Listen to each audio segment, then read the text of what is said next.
good morning, good afternoon, good evening. Thank you so much for joining the GPSC Resource Team webinar series, Exploring Sustainable and Integrated Urban Development through Diverse Topics. The series is made possible through generous funding from the Global Environment Facility. WRI, C40, and ICLEI together make up the resource team and are working in partnership with the World Bank in support of their global platform for sustainable cities.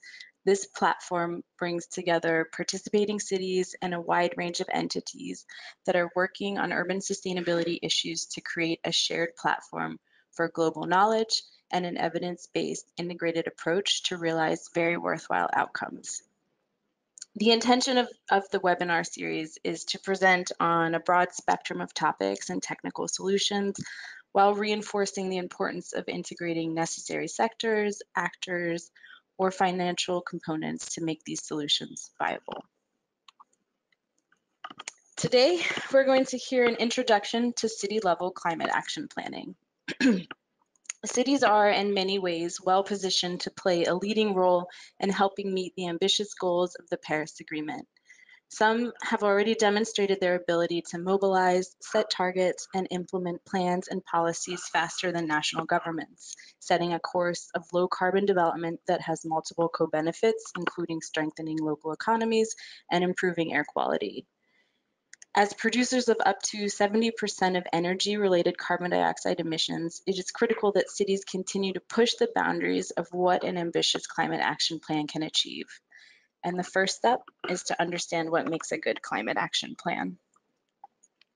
The presentation is structured around these four themes: climate action planning principles, the process, visioning a plan, and implementing a climate action plan. Our presenter today is Carly Chavera. Carly is a research analyst with the Global Climate Program. She researches transnational climate action and supports cities to track and reduce their greenhouse gas emissions through the development of publications, standards, and online courses. She holds a master's in global environment policy and a BA magna cum laude in international studies, both from the American University School of International Services in Washington, D.C. Carly will present for approximately 40 minutes, and we will have time at the end of the presentation for question and answers. During the presentation, if you have questions, please type them directly into the questions section of the box. And with that, I will turn it over to Carly. Great, thank you so much, Tara. Hopefully you can hear me well and you can all see my presentation. If not, send a message. But thank you. As Tara said, yeah, my name is Carly. I'm research analyst in climate and cities here at WRI, and here today to talk about city climate action planning.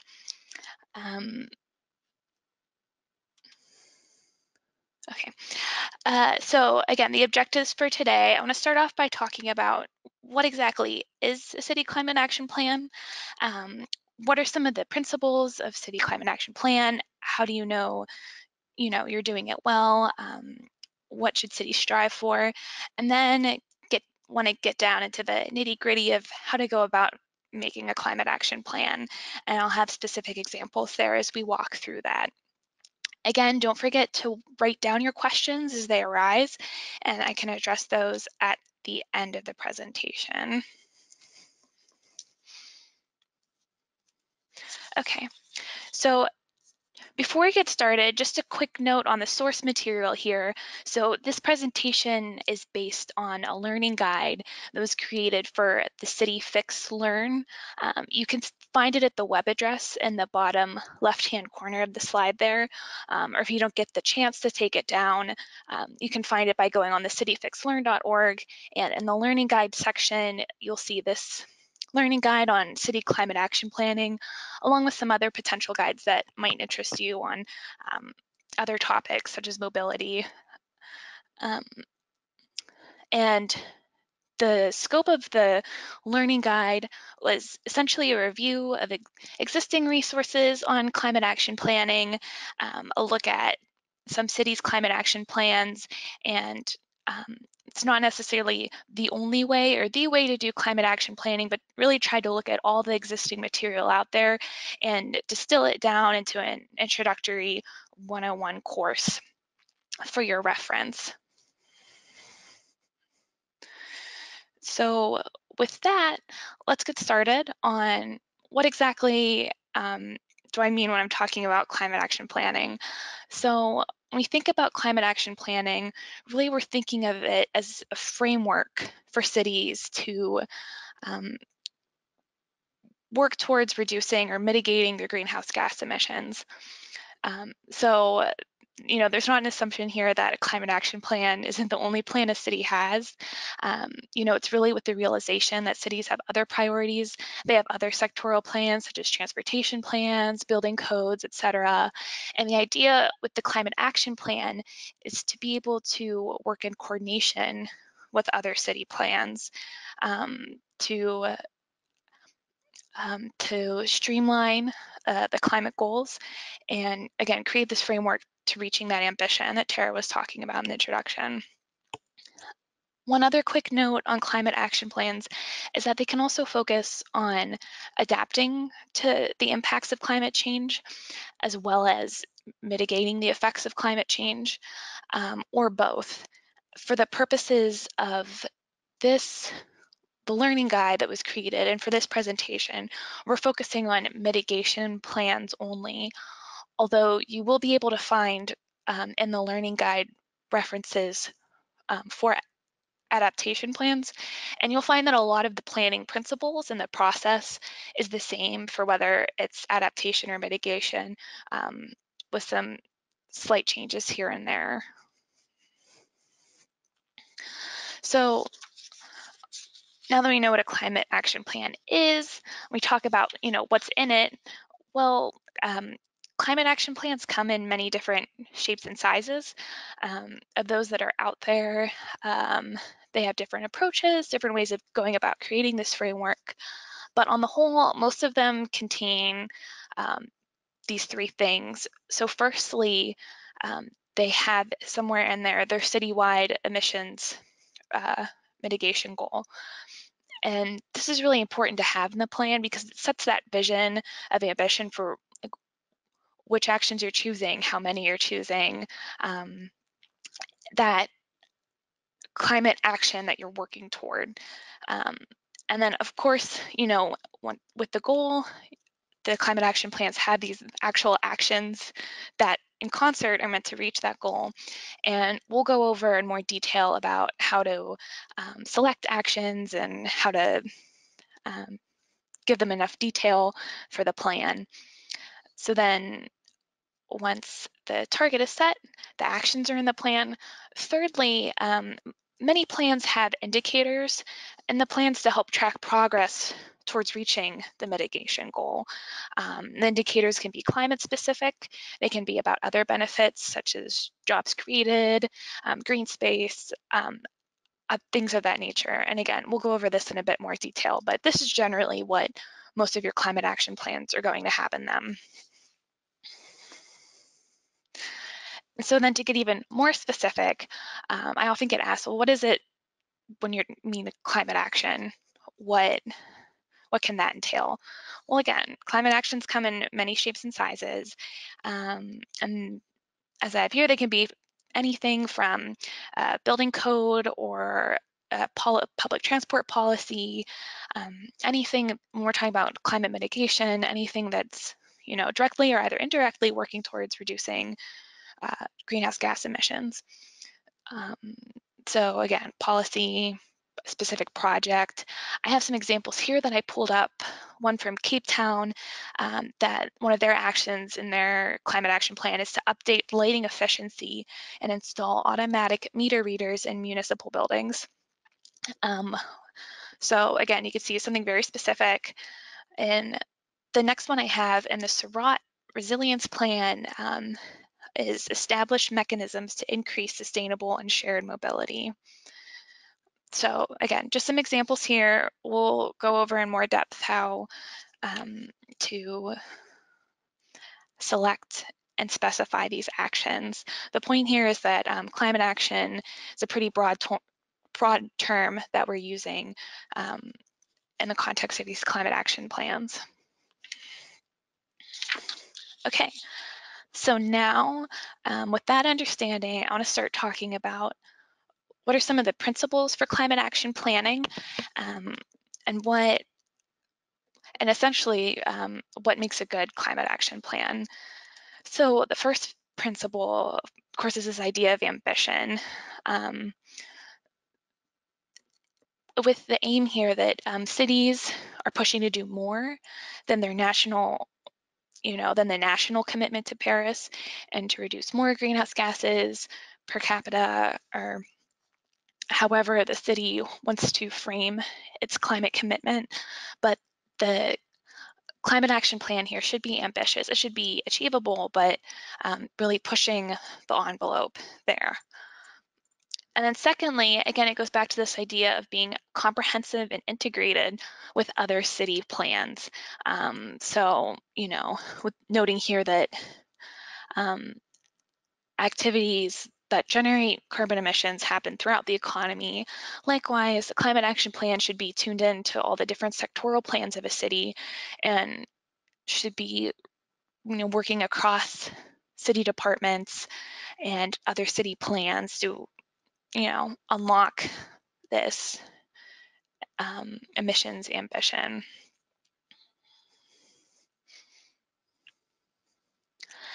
The next principle that's pretty important, we'll definitely go over, is this idea of the action plan being evidence-based.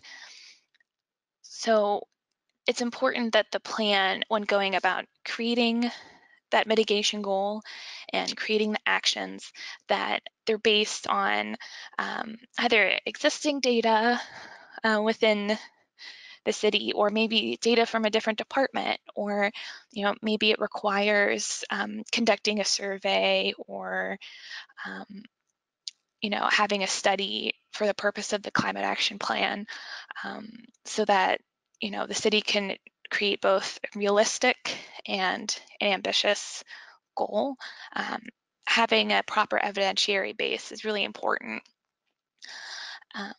And then related to that, the idea of the plan being both transparent and verifiable. This is a basic environmental policy principle, but specifically for the climate action plan, it's important that it be transparent and verifiable, one, to residents, to other members of the city government, but also to partners that the city may be working with, such as universities, funders, and then making sure that the reporting is both transparent and verifiable, and also updated from year to year so that it's kept recent and current with planning efforts. An important but kind of obvious but really important principle is that the climate action plan is relevant. So not that it's just speaking to city priorities, but also that it's really in touch with on the ground development priorities. What citizens and residents of the city have as their priorities, and that the climate action plan speaks to that and is in touch with that and can help achieve those other development benefits.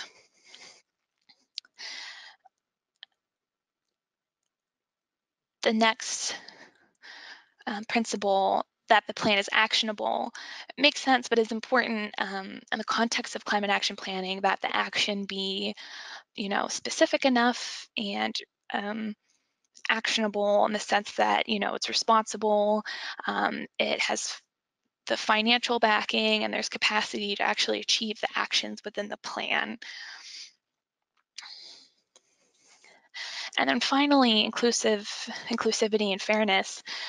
Starting with inclusivity, it's important to be inclusive at multiple levels. So both that you're inclusive of different city departments, different political leaders, but also that you're including marginalized communities and maybe other resident groups that hadn't been considered, especially these marginalized communities that may be the most affected, either positively or negatively by the plan.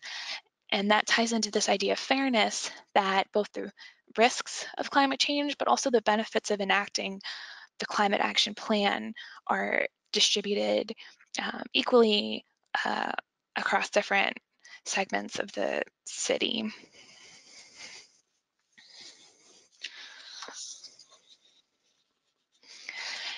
And really, I think what those last two principles, the inclusivity and fairness, tie into is this kind of overarching principle of engaging stakeholders. And so as we'll look on the next slide, engaging stakeholders is important at all points of the climate action planning, not just when a vision is being set but also when the climate action plan is being implemented.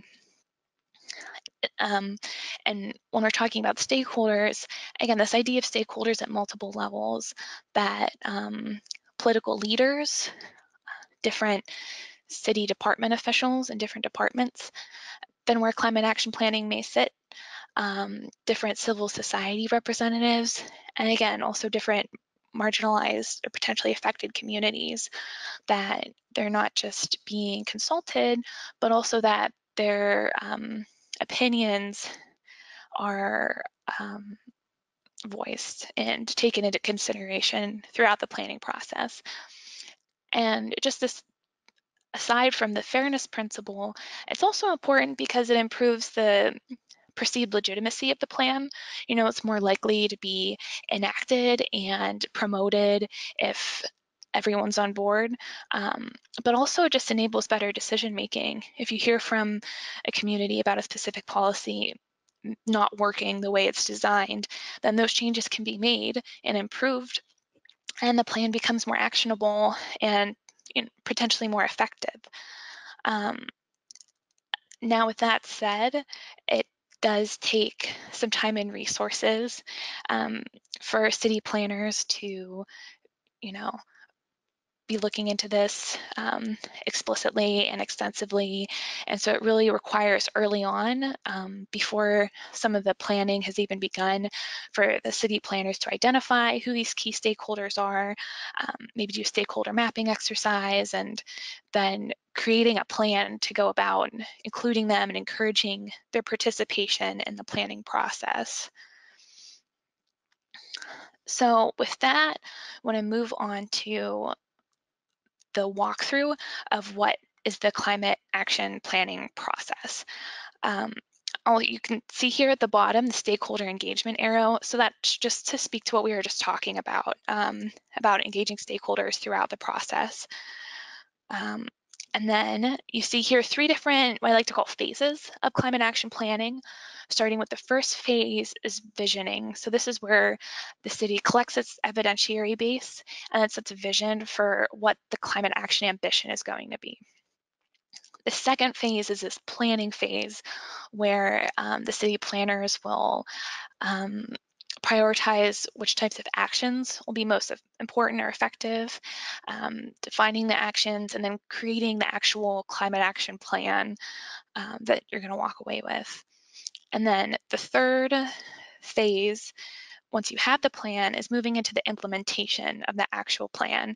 So this is maybe where you create an implementation plan for achieving the climate action plan, and where cities will take part in the monitoring and progress year from year, and also reporting on the progress towards that vision set out in the first phase. I do want to note that while the phases ideally could be achieved in that order, you see with the specific sub-steps within each phase, it's not necessarily sequential. The way that they're listed top down is suggested, but cities certainly have gone about these in different orders, or can go about these in different orders. And I also want to note here that these steps aren't necessarily comprehensive. There may be some additional steps that your city is required to go about in your planning process, and that's fine as well. But again, this is a synthesis of the existing knowledge and climate action planning available, and representation of the general process that cities can expect to go through when doing their climate action planning. So From here, we'll move on to the first part of the visioning phase, which is setting a benchmark for the city's greenhouse gas emissions. Getting an idea of where your city is on how much greenhouse gas emission they're emitting, but also what sectors of the economy they're coming from. So is it coming from energy, buildings, or transportation?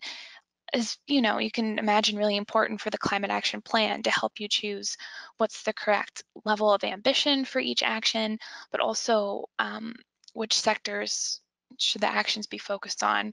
For instance, if during your greenhouse gas emissions, when you quantify where the emissions are coming from, in other words, we call this creating an inventory of your emissions. If you find that a lot of your greenhouse gas emissions are coming from the transportation sector, then you may want to direct some of your climate actions towards that sector to look to reduce emissions in that area. So again, important first step of the visioning phase. Secondly, in addition to getting a benchmark of what your city's greenhouse gas emissions actually are, you also want to get a benchmark of what's the benchmark for the current climate ambition of your city. So getting a sense of what climate actions or climate related actions your city is taking is an important step here. And you can go about this by doing a review of any completed, ongoing, or planned climate actions. Now, if your city doesn't already have a climate action plan, you may find these in other related city plans. So for instance, if your city has a transportation plan or a building code, if there's anything related that would reduce greenhouse gas emissions, then that can be taken into consideration as part of your city's overall climate ambition. So when you're looking at these potential actions, you want to assess, again, what are the greenhouse gas emissions reductions and what are the other potential benefits that they're expected to achieve. And again, this is helpful in helping you select actions later on in the climate action planning phase, so that, let's say you find that you have an energy efficiency building code with all these different climate related actions in your building code, then maybe you'd want to look at some climate actions in other areas of the city, like transportation, for instance.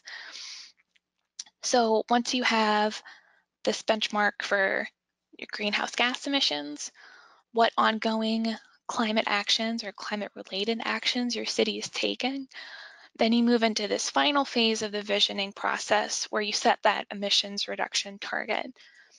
And when we say emissions reduction target, what we're talking about is a commitment essentially to limit greenhouse gas emissions by a specific amount, by a specific date. And the reason this is important part of the climate action plan, because again, this is what we're working to in that sort of visioning, having a quantifiable climate target for your city gives a framework for your climate action plan to work towards. It gives you a number to track progress towards and publicly report on. And as part of that tracking, it can help to having that quantifiable greenhouse gas emissions reduction goal can help you decide, do you need more actions? Are you overachieving? Can you have some more ambition there? Again, this ties back into the principle we were talking about of being evidence-based, and also the principle of being ambitious. And as a city moving further and faster than maybe your national government towards reducing your greenhouse gas emissions. And so now that we've went through the visioning phase, I'm going to go through a specific city example. And here I'm going to walk through how Rio de Janeiro took the one about the visioning phase. So firstly, the city definitely creates a greenhouse gas emissions inventory and regularly tracks it, updates it. Left-hand side, the text is tiny here, but it's a graph from their 2012 inventory. So they have a breakdown by sectors in that top table there. And then also within the energy sector, they have the pie chart there looking at different emissions from energy use. So in addition to having created a greenhouse gas inventory, again, got that greenhouse gas benchmark, they also assess their potential climate actions and what their ongoing actions are.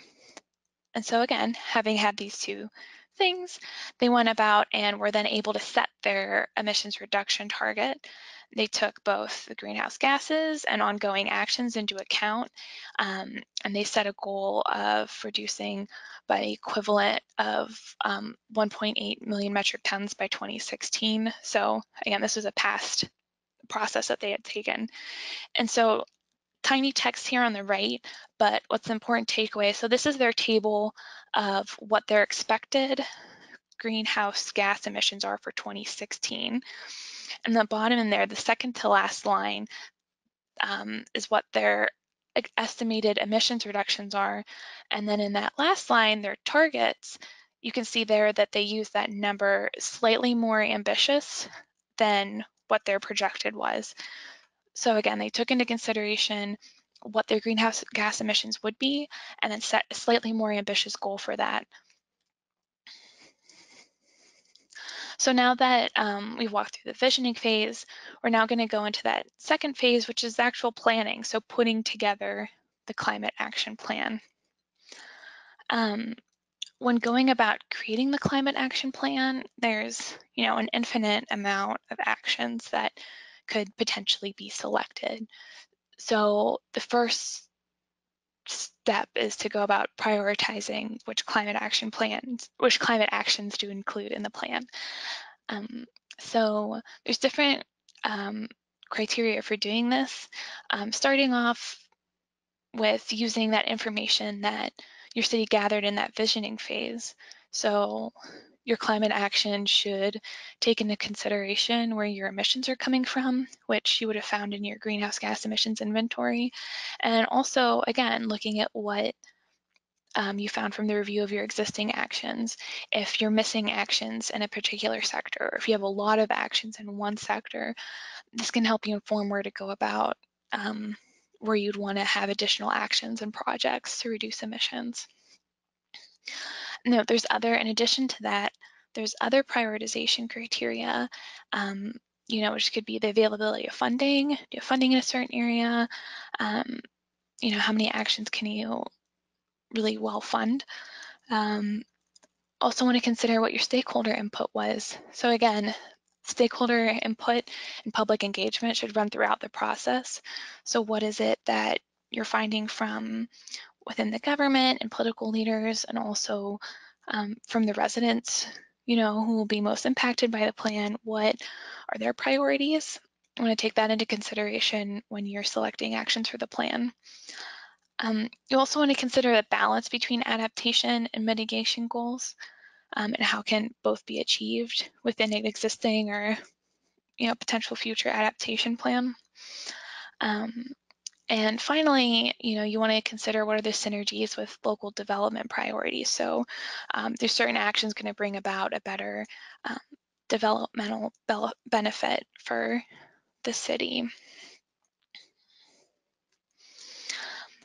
So secondly, once the certain actions are prioritized, you want to determine the actions, so to make them more specific for the plan. Also, just a step back, when we're talking about actions, we're talking about, potentially new policies, practices, tools, or something as specific as a project. And so these actions, in order to be included in the plan, they should be specific enough that they can be readily implemented and measured and reported on. They should also have specific timelines for implementation, and also be sequenced. So does a certain action have to happen before another one? How are you going to sequence them? How long does each one take? In addition, someone has to be responsible for actually carrying them out. So actions should be assigned to specific agencies, organizations, or other stakeholders that could be held accountable for actually implementing the action. And then finally, the action should be evaluated for their net costs and benefits, both to the climate and otherwise, and to help assess what potential sources of financial support are available. Okay, so once climate actions are prioritized, once they're defined and made more specific, then the final point is to synergize the climate actions with other city priorities. So as we talked about, the climate action plan isn't meant to, just sit on a shelf somewhere. It should be able to be updated and measured, and it should also be in conversation with other city plans if it's really going to serve as a framework for city sustainability. So how to go about that realistically, there's a couple of different strategies I'll talk about now. The first one that's pretty common is this idea of cross-referencing. So maybe in the climate action plan, you cross-reference other city plans to look at, so mentioning the transportation plan or other plans where there's clear tie-ins, or the other way around, vice versa. Make sure that other city plans, as they're being developed or updated, reference climate actions from the climate action plan. Another way of doing this potentially is with an appendix.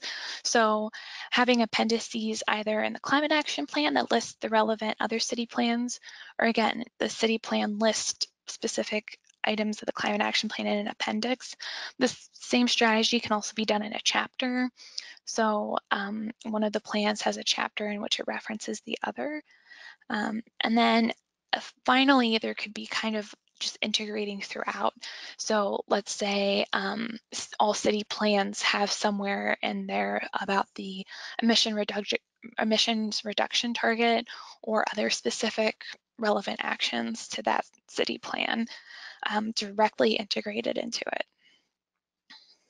Okay, so again, now that we went through the steps of the planning phase, I'll walk through a city-specific example for the city of Paris.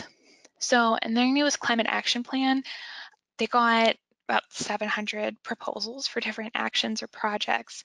And so how they went about prioritizing these, again, was based on that inventory that they did. They also did a review of 10 years of previous climate actions. They issued a study outlining potential climate trajectories. And they also, again, took the stakeholder input into consideration from a citizens conference they had. And so secondly, they define the actions for the plan, giving them a timeline, classifying them thematically, and different types of specifications for the plan to make the actions actionable. Once the actions were prioritized and defined, the plan itself, the climate action plan, used the cross-reference strategy to reference other related city plans. So in this climate action plan, they mentioned the city's mobility plan and also the local land use plan within the different areas of the climate action plan where that was deemed relevant. Okay, so now that we went through planning and a planning example, we're going to go through that final phase, actually implementing the plan. So once your climate action plan is created and you're ready to go implement it, it's recommended to create an implementation plan. And this might seem like extra work or really an extra step, but really the implementation plan should flow from the climate action plan, and you should almost have all the information you need. What's important about the implementation plan is to create indicators that can track and assess the action toward actually implementing the climate action plan. You can also assess that performance of the climate action plan. So We'll go over this then in the next step in the monitoring. Once you have the indicators on tracking the completion and performance of the climate action plan, you can actually monitor these things. So it can be something like a percentage of that climate action. So, the climate action is 10% complete, 30% complete, or it can be something more generic like progress has started, the climate action is almost completed. You can also, like I was saying, monitoring the performance of the action, you can check in and say, we thought that this action would reduce emissions by this much. So you can track the actual emission reductions of the actions over time, and also if there were any other benefits that were important to your city, such as jobs created or financial savings, and track those other benefits, whether they're being realized during the implementation and monitoring phases. So again, once the implementation plan is created, it's being monitored. Back to the big picture vision here, cities should be calculating what their progress is toward the actual emission reduction target. And there's guidance on how to do this in the greenhouse gas protocol mitigation goal standard, for instance. But essentially, the steps are to, again, calculate the emissions during the target period, or if there's a target year, looking at what the change in emissions are, and then taking that moment to assess why have the emissions changed. Has your plan been effective? Maybe your actions are lagging a little bit behind and you need to add some emission there, for instance. So taking the time there really to track your plan and how it's performing toward that overall emissions reduction target. So now that we've walked through the implementing phase, I'll go through an example for my city, Washington, D.C. So Washington, for their sustainable DC plan, created an implementation plan. And so you can see here and the criteria they have that they have this progress chart that they update every year. So where they have the action, they have who the lead agency is and the partner agencies, and then they have the progress. You can see from 2014, this report that I pulled was from 2015, and you can see their progress key. So rather than a percent or what have you, they did a code, so a ranking, so 0 where it's not started, 1 for initiated, 2 for moderate progress, and so on. So once they created this implementation plan, they then, like I said, have been monitoring it annually. So you can see here where it's updated between 2014 to 2015 from the action having been initiated to having reached moderate progress. And they do this for every action, again, within their sustainability plan. And then finally, like we talked about, that last step of actually reporting progress toward the emission reduction target. And I actually pulled this figure from the 2017 plan to get an updated one, but you can see in that little graphic there, and the text is tiny, so I'll be sure to read it. On the bottom, that blue ribbon, it shows that the 2032 goal is 50% reduction in greenhouse gas emissions. I believe that's from 2005 base year, but I can check that. So the 2032 goal is at 50% reduction, and then you can see there them reporting on their current, which is the 24%. So looking between where they were in 2017 to 2032, and again, updating that regularly. So that is all I have for my presentation. My email is there. If you have any additional questions for me, but I believe at this time we'll move into the question and answer phase. Yes, that's great. Thank you so much, Carly. So one question is, it seems like the process requires a lot of data. So what if a city has limited data available? Great. Thanks for that question. This is a really important one. And this can be the data challenge honestly can be a challenge at any phase of the climate action planning that we were talking about. But there is data, when we talk about data being unavailable, there's both the accuracy of data and the quality of data. And we have guidance on how to go about, maybe using national data and scaling it down. There's different strategies for doing this. So there's, in no case should your city be totally unable to do a climate action plan, but this goes back to the principles we talked about, that as long as the plan is being accurate and transparent and reported on, and also, again, that there's this evidence base for the plan, then different strategies, as long as being transparent, can be used to address that data gap. In some instances too, if your city has a lot of time, but maybe not as much data, then there can also be different types of qualitative survey methods. And again, especially with the implementation part of the plan, the indicators can be created as to be manageable and reportable for your city. I hope that answered the question. That's great. Thanks, Carly.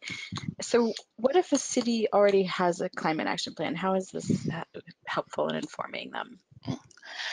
That's a really good question. So, well, firstly, like we talked about, the plan should be updated and regularly referenced.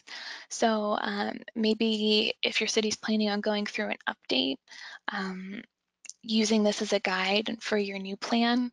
But also, what I wanted to stress about the elements and the phases of climate action planning is that those aren't necessarily sequential, and they're not necessarily done in that order.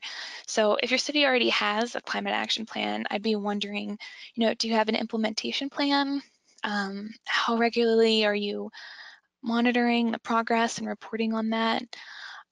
Also, even if you already have a plan, if there's a step maybe you forgot, like reviewing current actions or maybe even synergizing with the other city plans, that can all be ongoing and updated, and even just making sure that your climate action plan is referenced in other city plans to be made. Hopefully this guide is still relevant to you, both in the updating process and just monitoring and going back and trying any of the steps that we talked about, even if your plan has already been completed. Wonderful. So there's a question about the relevance principle. So how do planners select actions and create climate action plans that are relevant and deliver local benefits? Right, so the one really important way to get at the relevance principle is to do that effective stakeholder input phase. So making sure that you're not only talking to the other government agencies and what they're doing related to sustainability, and talking to your mayor and your political leaders about sustainability, but really getting out into the communities. Some of the best climate action plans have really robust and thorough community outreach programs, and talking to hundreds of city residents or more about what their neighborhood's priorities are, can help really achieve that relevance principle, so that you're creating climate action plans that are inclusive of different residents' needs, especially vulnerable groups, and that these groups stand to benefit from implementing this climate action plan. Okay, I'm going to take just one more question, just to be mindful of time. So the question is, can a city include actions or targets that don't directly address climate change in their climate action plans? Yes, absolutely. So I think, as we talked about for this presentation for the learning guide, the guidance was meant specifically for mitigation plans, but the planning process is similar for adaptation plans, so you can always have that joint mitigation adaptation plan. But what some cities do has been effective is having a sustainability plan.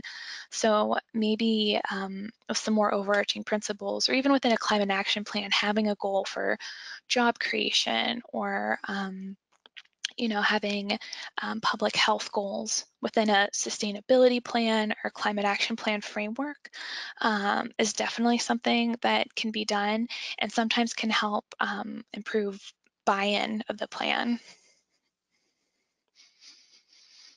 Wonderful. That's a good ending. Thank you so much.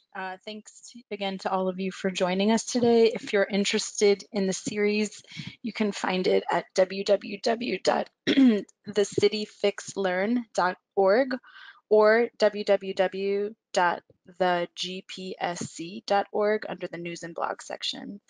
And after you exit the webinar, you'll be prompted to complete a survey. Please do take a moment to provide your feedback and ideas for future webinars.